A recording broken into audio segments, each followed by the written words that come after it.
Das mans do son que nos presentaron o CIP Plurilingüe da Ramallosa, damos agora un paso máis. Queremos coñecer as mans tecedoras da artesanía dos instrumentos, a artesanía da vestimenta, da indumentaria, que é tamén tradición. Pois sí, e para iso temos a sorte de contar cunha persoa moi vinculada ao noso patrimonio cultural, como é Eduardo Rial.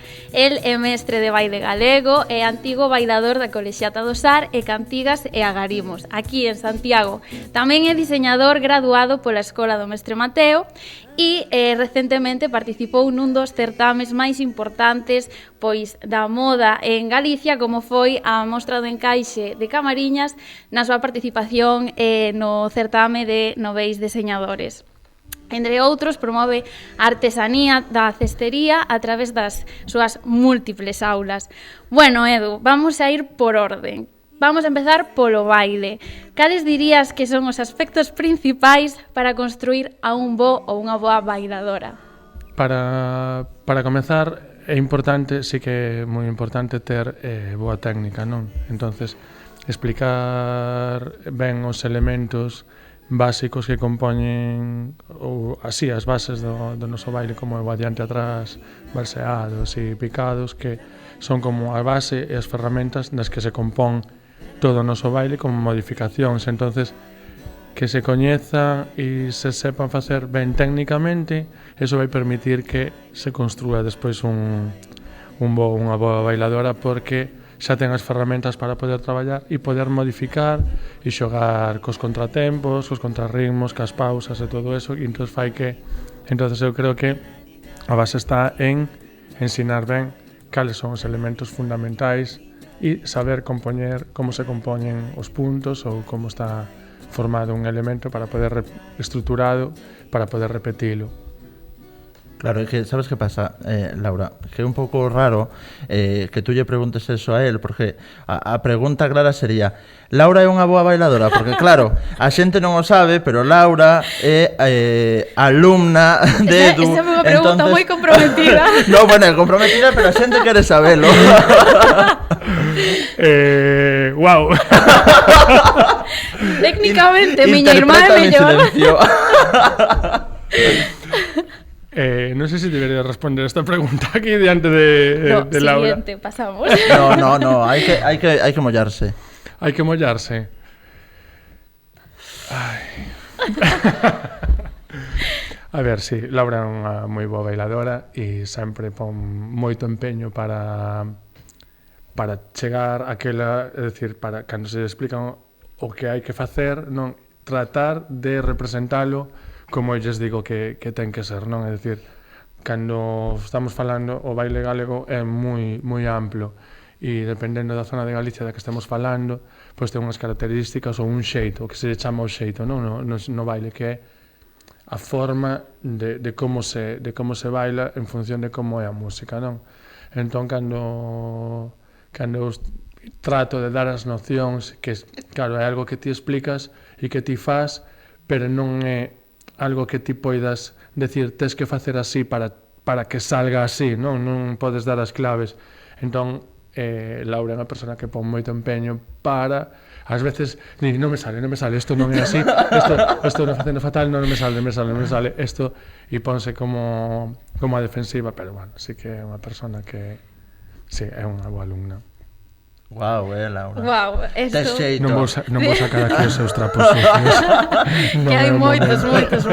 Pero bueno, podemos seguir entrevistando a Edu. Como ves o baile galego nos últimos 5 anos, nesta explosión que hai de creadores, de novas creadoras, de novos artistas, de reinterpretación do baile?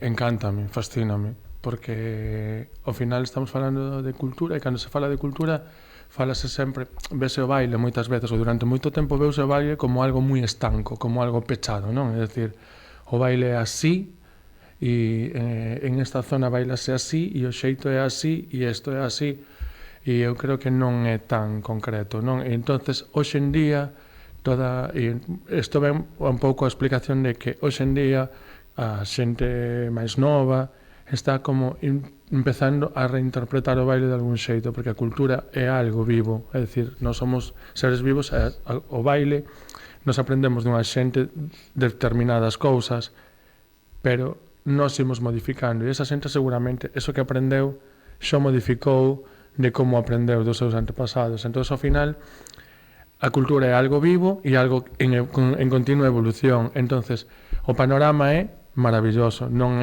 ten nada que ver como cando eu aprendín ou tiña a idade das miñas alumnas, é dicir, era todo moito máis estanco, todo moito máis rígido, todo moito máis metódico, como todo isto é así, non había variacións. E entón, hoxe en día, todo como se está reinterpretando e como se está empregando o baile tradicional para crear outras cousas, é dicir, hai moitos artistas que están facendo cousas moi increíbles e houve un salto, non?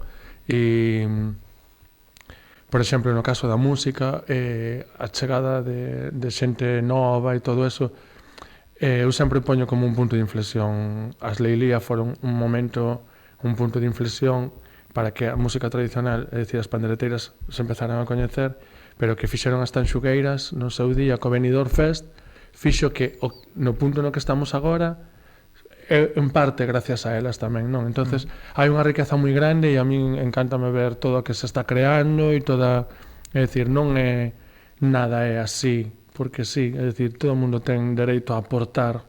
Ahora xa me vou deixar de formalismos porque, como xa sabe todo o mundo que somos alumna profe, pois podemos falar abertamente de que esa reinvención e que a ti che gusta e te inspira para facer as túas prendas de roupa, como esa colección de Cuarto Menguante que levaches a mostra e que ao final era tamén romper cos roles de xénero, con decir non hai roupa para muller, nin roupa para home, ou non ten por que ser a roupa de muller exclusivamente de muller, senón tamén pode ser de home.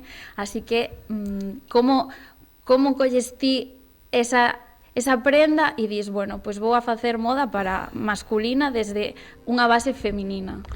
O encaixe de Camariñas sempre estuvo como moi vinculado á muller, non? Como, bueno, polo que supón, é dicir, as mulleres ao final son as que o fan, non? Pero sempre estemos vinculado o encaixe á muller e etcétera, etcétera.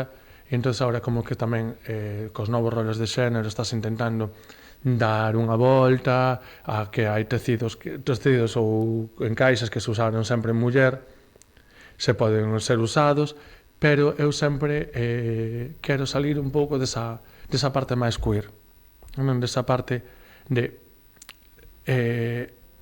poder utilizar encaixes de Camariñas xogando ca masculinidade igualmente, non? É dicir, non fuxir, porque ás veces parece que cando levamos certos elementos da muller ao home, parece que estamos convertindo como algo máis queer, e eu justamente escapo deso, non? Bueno, vouche facer a última pregunta. Este decembro, o modelo de Ponte nas Ondas viaxa a China, será presentado pola UNESCO como un exemplo para todo o mundo.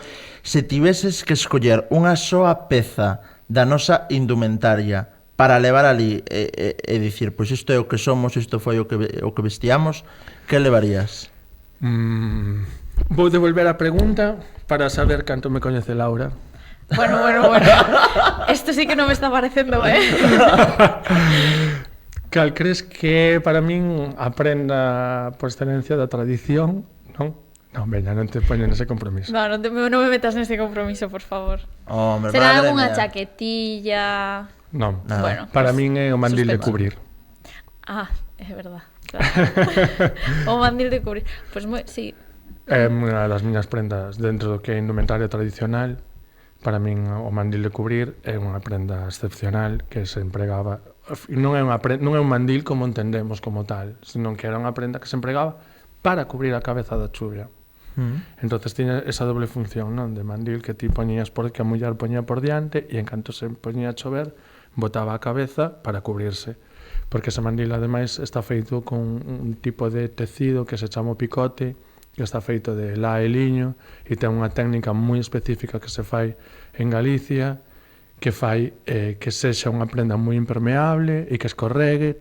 Eso tamén foi cando fixen a miña colección de Transhumante, foi o que me levou, porque a lá merina, ao final os pastores utilizan a lá non só para cubrirse do frío, sino para que tamén a auga resbale. Xa escoito o cole seguinte, así que temos que deixalo aquí. Seguimos coa programación e moitas gracias, Edu, por achegarte. Gracias a vos por convidarme.